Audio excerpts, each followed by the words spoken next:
인사해? 인사를 해야죠. 안녕하십니까. 안녕하세요. 두리두런 이제 몇 번째 시간인지 따지는 게 기억이 안 나는. 여섯 번째. 여섯 번째예요? 여섯 번째. 그럴 것 같은데. 네, 여섯 번째라고 합니다. 아님 말고.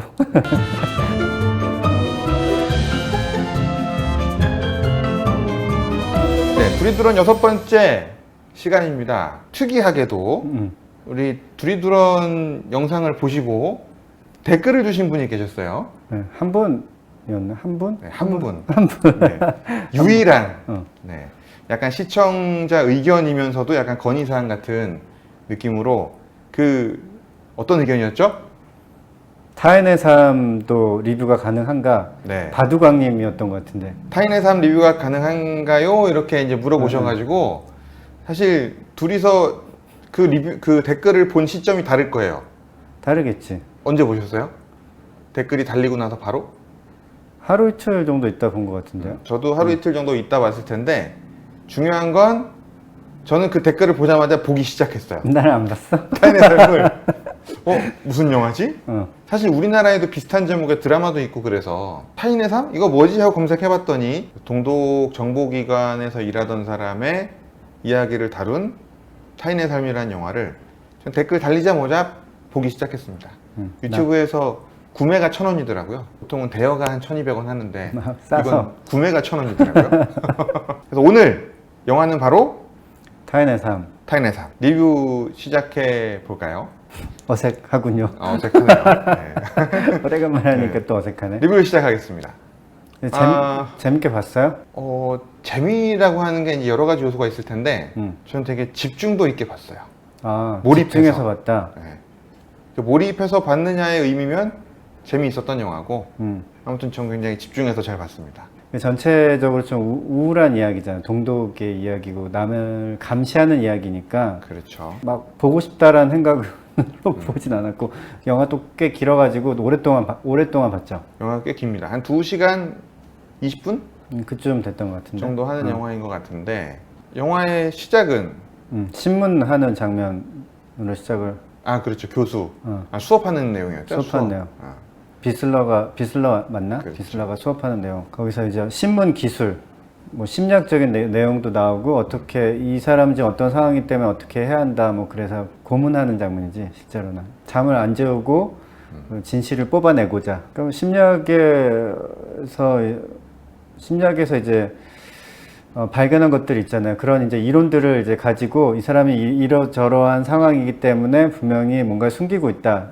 이럴 때는 어떻게 해야 하나. 이럴 때 멈추지 말고 더 강하게 나가야 한다. 뭐 이런 식으로 강의를 하는 거에서 이제 시작을 했죠. 비슬러가 이제 교수였고 약간 이과 스타일로 뭐 고문하면 그 사람이 힘들어하니까 그 사람 뭐 아파하고 공감하고 이게 아니라 그러니까 진실을 뽑아내고자 하는 이 사람 아파도 큰 상관없어. 그냥 진실을 뽑아내는 게 중요해. 고문 기술자지. 그런 식으로 이제 접근을 했죠. 공산당이 집권하던 동독 공산당원이고 그 당에서도 꽤 약간 인정을 받는 그런 사람이었던 것 같고요. 영화의 배경을 보면 그런 사람이 어느 날 사찰을 하는 거죠. 그러니까 사찰을 하는 거지. 민간인 사찰을 하는 거죠. 그런데 거기서 이제 도청 업무를 맡게 되고 그러면서 그 타인의 삶 결국엔 그 예술 작가 거기에 서서히 스펀지처럼 녹아 들어가는 비슬러가 이제 그 작가가 이제 드라이만인데 그 작가를 이제 도와주잖아요. 도청을 하다가 이제 그 작가가 그러니까 나쁜 짓을 하지. 국가 체제를 위협하는 나쁜 짓을 하는데 그것이 이제 들킬까봐 그것을 이제 숨겨주는 역할을 하죠. 나중에 이제 결정적인 증거가 될 수 있는 타자기까지 숨겨주잖아. 미리 와가지고 그렇죠. 타자기까지 숨겨주잖아. 왜 이렇게 됐지? 왜 이 사람 편이 됐지? 무슨 결정적인 계기가 있었나? 뭐 어떤 순간이 있었더라? 라는 걸 좀 이제 유심히 보면서 어떤 순간이 있었나요? 기억을 하려고 노력을 해봤어요. 네. 두 번은 못 봤고 그냥 기억을 해보려고 노력을 해봤는데 그리고 이제 다 보고 나서 살짝 조금 앞에를 봤어요. 어떤 순간이 있었나. 근데 뭐 특별한 순간이 있었던 것 같진 않아. 그러니까 점점 그 드라이만의 삶에 공감하게 된 거지. 그 드라이만의 삶에 공감하게 된 배경 중에 하나 제가 그냥 생각했던 게 왜 도와주게 됐던 것 같아요. 그러니까 앞전에 그 앞에 나오는 이야기 중에 이 주인공 우리 비슬러 비슬러 맞나요? 비슬러 맞는 것 같아요. 아무튼 우리 주인공이 음, 공산당에 대해서 음, 실망하는 듯한 분위기가 나와요. 음, 당에 대해서 음, 의구심을 품게 되지. 그 장관이라는 사람이 하게 되는 추행에 대해서. 추행이 아니고 성폭행이지. 그렇죠. 그건. 그런 범죄 사실 음. 따지고 보면 자기들은 이렇게 깨끗한 척 다 하는 공산당 음. 높은 양반들인데 그런 일들을 서슴없이 그냥 저지르잖아요. 그래서 이 사람이 약간 그때 표정을 보면 내가 충성하고 있는 공산당의 정체는 무엇인가 라고 하는 거에 대해서 살짝 의문을 갖는 듯한 그런 표정이 좀 나와요. 근데 그게 그 한 건이 아니라 그 장관이라는 사람도 그걸 몇 번 반복을 하고 그 다음에 그 식당에서 같이 밥 먹을 때도 저쪽 간부석으로 가야지 라고 했는데 무슨 소리냐, 평당원들이랑 같이 먹어야 되지 않느냐 라고 하면서 이쪽으로 옮겨서 밥을 먹는데 거기서도 이 비슬러의 상관은 농담이랍시고 일반 평당원 직원한테 농담이랍시고 몇 마디를 툭 던졌는데 그 평당원이었던 친구는 긴장하지. 긴장을 넘어서 거의 뭐 북한으로 따지면 이거 아우지로 가는 거 아닌가 이런 정도의 공포감을 가졌던 것 같아요 보니까. 그러니까 그런 일련의 사건들을 거치면서 이 사람이 자기가 충성하고 있는 조직, 자기는 국가에 충성한다고 생각을 하고 있었는데 이 내가 충성하고 있는 국가라는 것의 실체는 무엇인가 이런 거에 대한 약간 의구심을 갖지 않았을까. 그런데 그런 시기에 드라이만이라는 사람을 만나서 보니까 이 사람은 사실 당에 대해서 그렇게 적대적인 감정이 있는 사람도 아니고 딱 보니까 약간 인본주의적인 그런 뭐 그러니까 사람 냄새 나는 그런 사람이네. 이런 삶도 괜찮겠다. 그러니까 그런 생각을 갖지 않았을까? 비슬러가 처음엔 드라이먼을 좀 재수없게 생각했던 것 같아요. 그렇죠. 왜냐하면 드라이먼이 성공한 작가고 키도 크고 잘생겼어. 잘생겼고 그 다음에 크리스타라는 여배우랑 또 같이 살고. 그렇죠. 그러니까 어떻게 보면은 모든 걸 다 가진 사람이지. 그러니까 외모도 출중하고 성공했고 재산도 뭐 어느 정도 있고 그 다음에 아름다운 사람이랑 같이 살고 그러니까 모든 걸 다 갖췄는데 살짝 뭔가 이 사람이 불순한 사상이 있을 것 같다는 느낌을 받았지. 이 사람이 교수고 하니까 뭔가 촉이 온 것 같은데 그래서 자기가 이제 자청하잖아. 내가 저 사람 감시하겠다. 그렇지. 자청하잖아. 근데 이 사람의 삶을 유심히 들여다보니까 괜찮은 사람이야. 들여다보니까 그렇게 나쁜 사람이 아니고 괜찮은 사람이고 평범한 사람이고 근데 이 사람이 그런 평범한 삶을 사는 중에 이 사람을 괴롭게 하는 것들이 있어. 그러니까 예를 들어서 이 사람은 선생님이 있었는데 그 사람이 이제 그 선생님이 블랙리스트에 올라가지고 더 이상 연출을 못 하게 되는 그렇죠. 그런 상황에 이르렀잖아요. 결국은 이제 그 선생님이 자살하고 그렇죠. 블랙리스트에 올라서 활동을 못 해서 결국은 자살하고 그 자살한 선생님을 위해서 또 연주를 하잖아. 아름다운 영혼을 위한 소나타 연주를 하잖아요. 그거를 들으면서 이 사람 또 마음이 움직이고 또 그 크리스타라는 여자랑 이제 같이 살고 있는데 장관이 성폭행을 하지. 근데 그것도 뭐라 그래야 돼? 비극으로 몰고 갈 수 있는 그런 거잖아요. 사실 이 크리스타라는 여인은 드라이만을 좋아하지만 자신이 무대에 서기 위해서 그렇게 그 장관에게 장관의 그런 추행과 성폭행에 저항하지 못하는 거잖아요. 그때도 그랬고 또 하나 또 인상적인 장면이 뭐였냐면 그 브레이트의 시집을 가져가서 읽는 장면이 있어요. 브레이트 시집 어디 갔지? 근데 그 사람 가져가서 읽었는데 그 브레이트의 시집을 읽으면서 또 이 사람이 감동을 받아. 비슬러가. 되게 평범한 사람의 삶이고 자기는 국가를 위해서 충성을 하잖아요. 그래서 국가가 사람들을 보호해주고 사람들을 지켜준다고 생각했는데 내가 타인의 삶을 유심히 관찰해 보니까 아니야. 국가가 오히려 사람들을 괴롭게 만들어. 국가가 사람들을 죽이고 있는 거지. 체제가 사람들을 죽이고 있는 거지.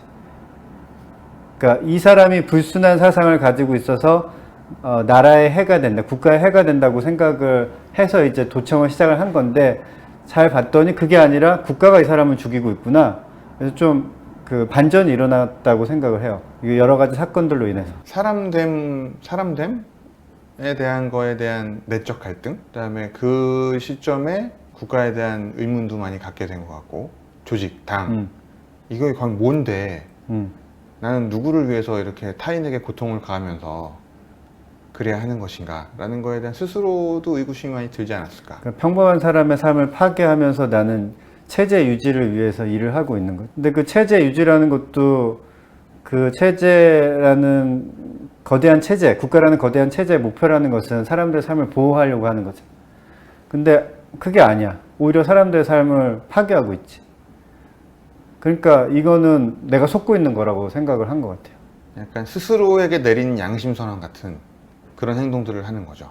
그리고 마지막에 타자기를 숨겨준 거, 사실 그거는 어떻게 보면 목숨 걸고 한 거잖아요. 난 죽을 줄 알았어. 나도 이게, 죽을 줄 알았어. 자, 이제 가겠구나. 어. 그랬는데 이제 베를린 장벽이 무너지고 뭐 이런 스토리로 이어지긴 하지만 사람이 타자기를 숨겨줄 때 그 리스크를 다 자기가 떠 안으면서라도 저 사람을 지키고 싶다라는 생각이 들었으니까 그렇게 했을 거 아니에요. 그러니까 국가가 가진 좋은 목표에 동의했던 것 같아요. 내 생각에는. 국가가 가진 좋은 목표라는 것은 사람들을 보호하려고 하는 거지. 사람들의 삶을 유지시켜주는 거지. 그러니까 근대 국가가 탄생하게 된 계기도 그런 거거든. 토마스 홉스가 만인에 대한 투쟁을 이야기할 때 그 투쟁을 멈출 수 있는 것이 무엇이 있는가. 그게 국가였거든. 그러니까 근대 국가가 그런 식으로 이제 탄생을 한 거고, 각자 이제 힘 있는 사람들이 자신의 군대를 가지고 있다가 자기들끼리 막 싸운 거지. 귀족들끼리 막 싸우고 있다가 이렇게는 안 된다. 서로 막 죽으니까 각자의 생명을, 국민의 생명을, 그러니까 시민의 생명을 보호하기 위해서 이제 시민들이 동의하기도 했고, 공식적으로 혹은 이제 암묵적으로 동의를 하게 돼서 이제 국가라는 조직만 그런 공권력을 가지게 된 거죠.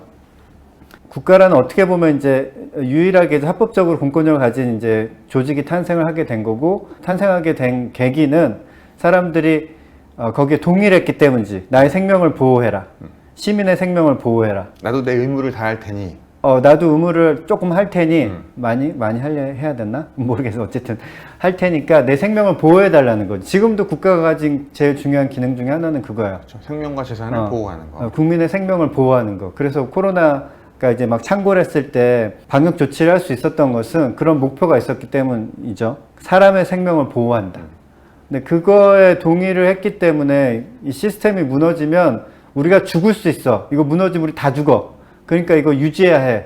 그래서 뭐 그때 뭐 비밀 경찰이나 정보원들이 4명 중에 1명? 5명 중에 1명? 하죠. 그 정도로 많았다고. 그러니까 체제가 굉장히 흔들리고 있는 상황이니까 이 체제를 유지시켜야 돼. 왜냐하면 좋은 목표가 있잖아. 사람들을 보호하고자 하는, 사람들의 생명을 지키고자 하는 그것에 자기가 동의했기 때문에 그 일에 자기가 열심히 했던 거지. 헌신을 하는 거죠. 헌신한 거지.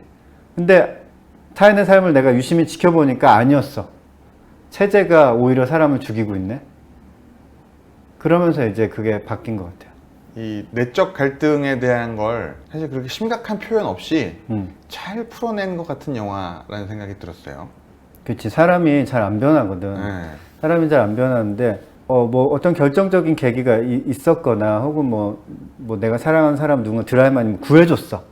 그러면 이제 진짜 그게 결정적인 계기가 되는데, 그냥 휘슬러가 이제 변화하게 된 계기는 성실했기 때문이야. 진짜 열심히 하잖아. 진짜 열심히. 앞뒤 안 보고 열심히 했는데 진짜 열심히 일을 해. 알고 보니까 우리 회사가 나쁜 짓을 하고 있었어. 진짜 열심히 하니까 근데 드라이먼에 대한 애정이 생긴 거야. 그러니까 이 사람을 죽일 수 없는 거야. 그렇게 된 것 같아요. 그리고 우리가 이런 걸 좀 생각해 봐야 돼. 우리가 자본주의 체제를 유지하고자 하잖아.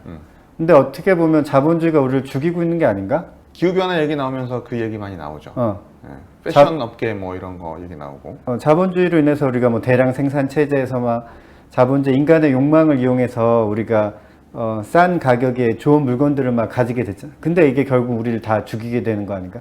이 시스템이 우리를 죽이는 거죠. 그렇죠. 선 대량 생산, 후 소비, 남는 재고는 엄청 소각이나 많아. 폐기. 그런 쓰레기가 엄청 많아지고. 그렇죠. 근데 이 자본주의 체제를 유지하려고 애를 쓰잖아, 지금. 그러면서 우리가 왜냐면 이 자본주의 체제를 유지해 우리가 살 수 있을 것 같으니까. 근데 아닐 수도 있어. 이 체제가 우리를 죽일 수도 있어. 그래서 국가가 생겼기 때문에 사람들이 덜 죽었을까? 그러니까 세계대전이 국가가 없었다면 세계대전이 일어났을까? 그렇지. 그러니까 전쟁은 더 심하게 하는 거 아니야? 국가가 생겼기 때문에. 그렇죠. 그리고 미국은 뭔가 위기만 생기면 계속 전쟁을 하려고 하잖아. 전쟁을 해서 자신들의 그 위기를 극복해 나가려고 하지. 그렇게 하면 사실 자본이나 기술이 많이 축적되기도 하고 그 전쟁을 통해서 한 30년 남았다면서요 지금 기후식에 보면. 아, 그러니까 또 이제 정신 차리겠지. 정신 차리고 이제 좀 수면이 올라와서 해수면이 올라와서 이제 막 장기구름 정신 차리겠지. 정말 미래소년 코난의 시대가 오는 건가요? 아, 미래소년 그냥 그럴 수도 있죠. 국가가 없어져야 한다는 얘기는 그 군대가 없어져야 한다. 군대가 군대 다 없애면 되잖아. 다 없애면 되잖아 그냥. 불가능하잖아요. 그러니까 지금은 불가능한데 미래에도 불가능하지 않아요. 그걸 이상적으로 그렇게 군대를 다 같이 없애면 되잖아. 인류의 역사와 같이 한 거 아니에요 결국엔? 군대라는 조직이? 그렇긴 했지만 그런 갈등 조정을 하는 것들이 있었겠지. 그 공동체 간의 갈등 조정을 하는 게 있었겠고, 국가 단위의 전쟁이라고 하는 건 완전히 다른 거니까. 그리고 우리 뭐 핵폭탄 또 가지고 있고 핵도 막 떨어뜨리고 하니까 이거는 뭐 다 같이 죽자는 거지.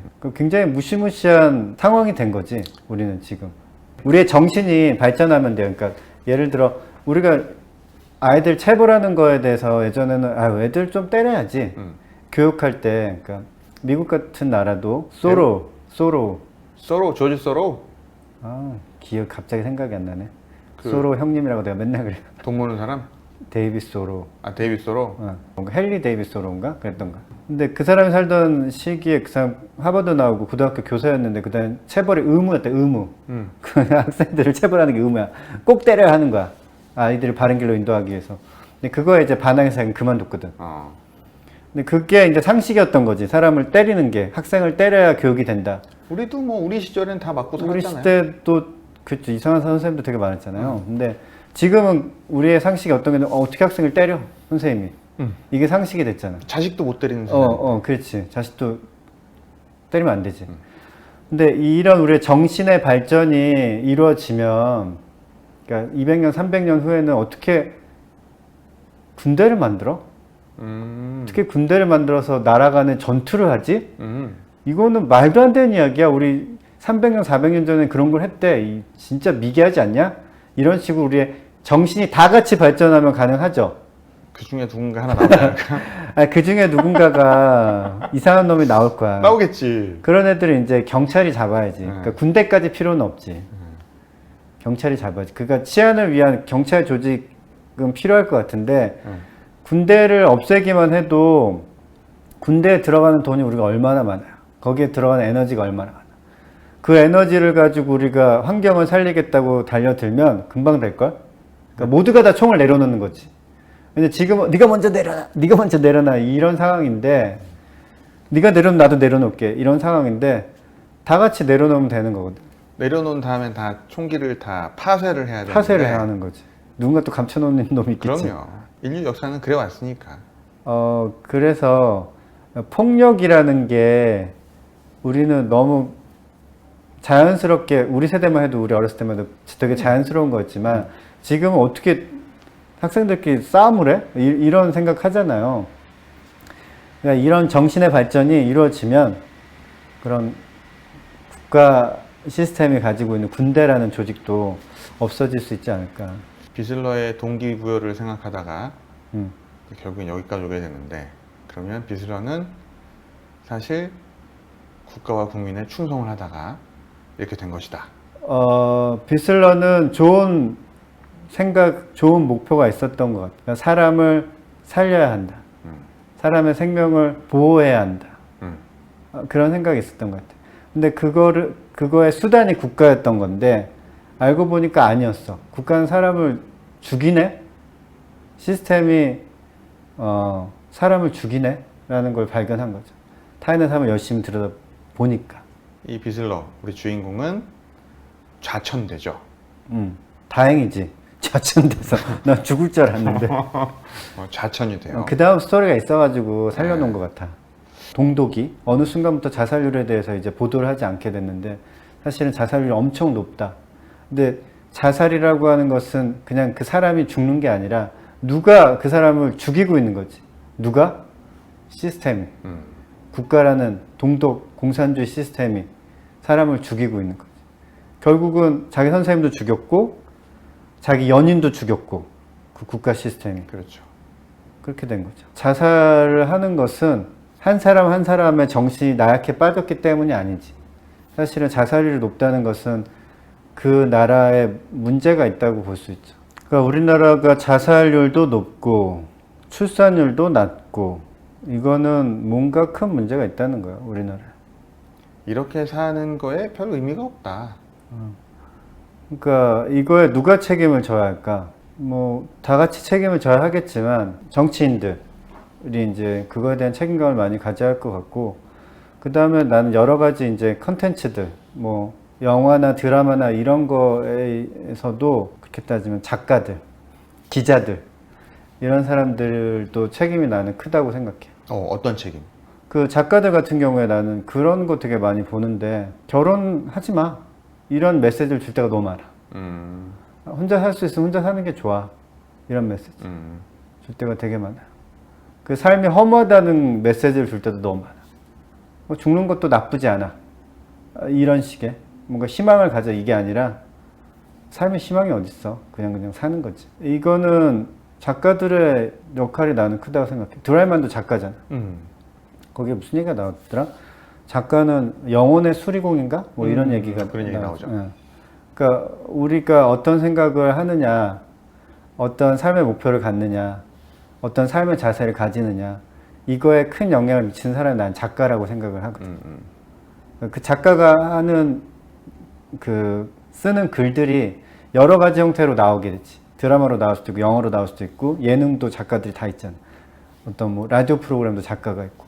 그 작가가 어떤 생각을 하느냐가 되게 중요한데, 작가들의 난 책임이 크다고 생각해. 기자들도 마찬가지로. 명대사 기억나는 거 있으세요? 멍대사는 기억나는 게 없고, 내가 브레이트의 시를 찾아봤어요. 유명한 시가 하나 있더라고. 원문을? 독일어라. 독일어? 그 브레이트의 시 중에 하나가 이런 게 있어요. 살아남은 자의 슬픔. 이렇게 짧아요. 물론 나는 알고 있다. 오직 운이 좋았던 덕택에 나는 그 많은 친구보다 오래 살아남았다. 그러나 지난밤 꿈속에서 이 친구들이 나에 대해서 이야기하는 소리가 들렸다. 강한 자가 살아남는다. 그러자 나는 자신이 미워졌다. 그럼 자기 스스로가 강한 자였던 거야? 그렇기 때문에 자기가 미워졌다? 네. 그러니까 삶이 어려워질 때, 시스템만 무너지려고 할 때 누가 살아남느냐면 위로 올라간 사람이 살아남아. 그렇죠. 그러면은 경쟁을 해서 강한 자만 살아남는 거지. 근데 경쟁이라고 내가 살아남기 위한 경쟁이라고 하는 것은 뭐 공정 이런 거랑 좀 멀어질 수 있거든. 내가 누군가를 짓밟거나, 뭐 우리나라에 이제 그런 것도 많이 나오는데 허위로 경력을 쌓는 거. 그죠. 표절해가지고 올리고 그런 것들 다 그런 경쟁에서 살아남고자 하는. 근데 이거를 공정하게 혹은 정당하게 이렇게 이게 경쟁을 해가지고 내가 그 정도 실적을 낼 수 없는 거. 그러니까 내가 표절을 하고 꾸미고 허위로 뭔가를 만들어내는 거지. 근데 그런 사람들이 또 올라간다. 어떻게 보면은 어느 순간에 뒤돌아보면은 부끄러워질 수 있지. 강한 자가 살아남았는데 나는 정말 내 실력으로 살아남았나, 아니면 내가 누군가를 짓밟고 내가 허위로 내가 살아남았나. 결과적으로는 그런 실적을 내기 위해서는 정도만 걸어서는 그런 실적을 내기가 사실상 쉽지 않다. 모르지. 그 사람들이 실제로 그랬는지 안 그랬는지 내가 판단할 수는 없는 거니까. 한 줄 평을 내가 생각해 봤는데 잘 모르겠더라고. 뭐라고 해야 될지. 숲을 보지 마라. 숲을 보지 마라? 나무를 보지 말고 숲을 봐야 한다. 뭐 이렇게 말을 하는데, 때로는 숲을 보지 말아야 한다. 숲을 보다가 나무들이 죽을 수 있어. 그러니까 체제를 유지하기 위해서 작은 나무들이 죽을 수 있어요. 아름다운 풀들이, 아름다운 꽃들이 죽을 수도 있습니다. 한 줄 평. 한 줄 평 해봐요. 용 박사가 내리는 한 줄 평. 때론 선입관이 틀릴 수도 있다. 선입관이 틀릴 수 있지. 선입관을 가지는 건 나쁜 거 아닌가? 선입관을 갖는 게 나쁜 건데 사실 영어로 스테레오타입이라고 하잖아요. 스테레오타입. 이게 거의 모든 사람이 다 가지고 있는 거 아니에요? 가지고 있지. 선입관. 그리고 그게 보통은 어떤 수학적으로 말하면 행렬 내지는 통계에 의거해서 자기 나름대로의 사람을 판단하는 기준이 다 있을 거라고요. 비슬러도 분명히 드라이만을 처음 봤을 때 저거 좀 이상한데? 이렇게 생각했을 거예요. 근데 그 이상하다고 생각하는 근거는 자기의 경험치에 의존했을 거예요. 그래서 그런 스테레오타입, 선입관을 명확하게 딱 가졌기 때문에 저거 들여다봐야 된다 라고 얘기를 했겠죠. 근데 결과적으로는 자기가 틀린 거잖아요. 근데 그거에 대한 방식이 자기가 틀렸음에 대한 인정을 내가 사람 잘못 봤구나. 그러면 뭐 이제 그만하자 그러지 라고 할 수도 있는데 그렇게 말하진 않아 또. 그리고 오히려 거기에서 한 단계 더 뛰어나가서 그냥 동화돼 버리죠. 우리 드라이만의 삶에. 그러면 역으로 말하면 이렇게 자기 자존감이 높은 사람이거나 이런 사람 같으면 자기가 무너져야 되거든요, 사실. 내가 틀렸잖아. 내가 그 몇십 년 동안 수사 경력이 있고 현장에서 아이들을 가르치고 학생들을 가르쳐서 이 체제 유지를 위해서 이렇게 애쓰는 난데 내가 봤을 때 이상하다는 사람은 이상해야 돼. 근데 이상했잖아. 그리고 이상했죠. 체제 기준으로 보면 이상한 사람이지. 자기가 맞았네 어떻게 보면. 근데 내가 왜 동화되고 있지? 그럼 나는 예를 들면 내 머리는 썩었어 이렇게 자학을 하거나 아니면 내가 이제 그만할 때가 된 건가? 이제 그만 살 때가 된 건가? 이런 자존감이 확 낮아지는 결말이 나오던가 해야 되는데 이 사람은 그냥 자연스럽게 동화가 돼버려요. 이 주인공은. 그리고 나서 영화가 끝이 너무도 아름답지. 서점에 가서 책을 펼치죠. 거기에 자기 이름이 써있는 걸 보지. 나를 위한 책이다. 나를 위한 선물이다. 뭐 그런 뉘앙스였던 것 같아요. 그랬구나. 얼마나 아름다운 결론이에요, 결론도. 뭐가 아름다워? 뭐가 아름다워? 정말 어디가? 이런 일이 있을 수 있어? 약간 브로맨스인데 멀찍이 바라보기만 하는 브로맨스잖아 이게. 실제로는 둘이 만난 적이 없어요. 그래서 아름답다고? 근데 비슬러의 삶은 망가졌잖아. 자기가 잘 나가던 사람이었는데. 망가졌는데 본인이 망가진 거에 대한 신세한탄이 없어. 있을 수도 그렇잖아. 있지. 있을 수도 있지. 그 표정을 봐요. 서점에 들어가서 책 고를 때 그 표정을 있을 봐. 수도 있지. 내가 사람 하나 살렸네. 그래서 얼마나 뿌듯해하는지. 아니 사람 하나 살렸지만 내가 죽었잖아. 뭘 꼭 죽었다고 할 수 있나? 자기는 그냥 집배원 일을 하는 건데 뭐. 그렇게 행복하진 않았을 것 같은데. 근데 내가 한 사람을 살렸다라는 거에 이제 뿌듯한 마음이 있었을 것 같긴 한데 내 삶은 행복한가 그래서 내 삶은 더 불행해졌지. 그러니까 내 선택이 과연 올바랐을까? 다른 선택도 있지 않았을까? 만약에 처자식이 있었다면 더 심하게 고민했겠지. 그랬겠죠. 처자식 있었으면 더 심하게 고민했겠지. 발견하는 순간 바로 상부에 보고하고 날렸어야지 그냥. 아싸 한 건. 그리고 자기는 영전했겠죠. 공을 세우고 이제 승진했겠지. 그렇지. 타인의 삶을 잘 봐야 돼. 잘 봐야 돼? 어떻게 봐? 몰래? 몰래는 아니고 그러니까 우리는 시스템으로 판단할 때가 되게 많거든요. 그러니까 만약에 뭐 교통사고 사망자 이게 뭐 1년치 통계를 내면 뭐 500명이다. 그냥 그게 숫자거든, 숫자. 그렇지. 근데 그게 한 사람 한 사람이 죽는 거잖아. 엄청난 사연이 있고 가슴 아픈 일들이지. 근데 우리가 좀 더 가슴 아파한다면 그런 것들 이제 조금 더 줄여갈 수 있는 방법들을 찾아가겠죠. 근데 우리는 그것들 너무 시스템으로 보고 숫자로 보니까 거기에 감정이입이 잘 안 돼. 전쟁도 마찬가지. 만약에 러시아 우크라이나 이제 전쟁에 사망자가 몇 명 있다. 그냥 우리한테는 그건 숫자에 불과해. 근데 그게 전쟁으로 인해서 죽어가는 사람들의 이야기를 우리가 자세히 듣는다면 전쟁을 막아야 돼. 그렇죠. 우리는 더 활동가가 되죠. 훨씬 더 활동가가 될 수 있어요. 그러니까 타인의 삶을 잘 들여다보고 관심을 가져야 한다고 생각을 해요. 타인의 삶을 잘 보면 삶이 바뀔 수도 있다. 한 줄 평 나오는데? 좀 아쉽다. 근데 뭔가 잘 가다듬지 못하겠어. 타인의 삶을 들여다보면 삶을 바꿀 수도 있다? 타인의 삶을 잘 들여다보면 내 삶이 바뀔 수 있다? 뭐 그런 건가? 타인의 삶을 잘 들여다보면 좀 더 좋은 세상이 오지 않을까? 타인의 삶. 네, 이렇게 또 살펴봤습니다. 어떻게 보면 되게 평이한 영화예요, 그냥. 뭐 그냥 맹숭 이렇게 계속 가는 것 같은데. 동독에서 일어났던 흔한 일이었던 것 있었죠. 그렇죠.